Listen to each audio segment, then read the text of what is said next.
অনুশীলন বিহপুৰীয়াৰ উদ্যোগত বৃহস্পতিবাৰৰ পৰা বিহপুৰীয়াৰ যোগ বৰুৱা স্মৃতি ভৱনত ডাক্তৰ যতীন্দ্ৰ মোহন বৰা সোঁৱৰণী অনুশীলন নাট সমাৰোহ 2025 আৰম্ভ হৈছে।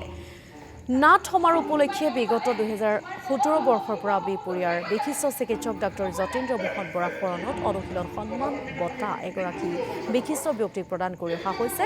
2025 বৰ্ষৰ বাবে ডাক্তৰ যতীন্দ্ৰ মোহন বৰা সোঁৱৰণী অনুশীলন সন্মান বঁটা বিশ্বনাথ চাৰিআলিৰ চতিয়াৰ বিশিষ্ট নাট্যকাৰ পৰিচালক পংকজজ্যোতি ভূঞাক প্ৰদান কৰা হয়।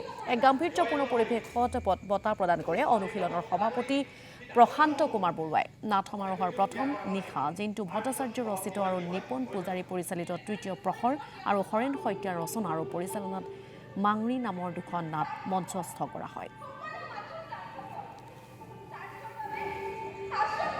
আজি এটা মোৰ জীৱনৰ কাৰণে এটা উল্লেখযোগ্য দিন বুলি মই কৈছোঁ।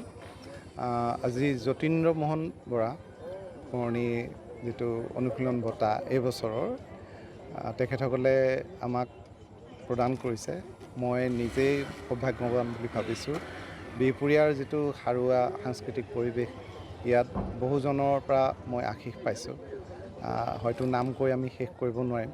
আজি বহুতকে ইয়াত লগ পাইছোঁ। এটা সুন্দৰ পৰিৱেশ হৈছে। আজি তিনিদিনীয়াকৈ ইয়াত যি নাট সমাৰোহ অনুষ্ঠিত কৰিছে, আজি দুখন নাটক হৈছে।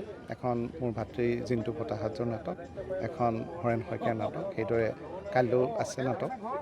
এইটো এটা সুন্দৰ পৰিৱেশত আমাক যেনেকৈ সন্মানিত কৰিছে, তাৰ কাৰণে সদৌ বিহপুৰীয়াবাসীৰ ওচৰত মই কৃতজ্ঞতা জ্ঞাপন কৰোঁ। নাট্য সংস্কৃতিৰ ক্ষেত্ৰখনলৈ আগবাঢ়ি অহা একোজন ব্যক্তিক আমি অসমৰ বিভিন্ন মূৰৰ পৰা চাই একোজন ব্যক্তিক আমি এনেকুৱা বঁটা প্ৰদান কৰি আহিছোঁ।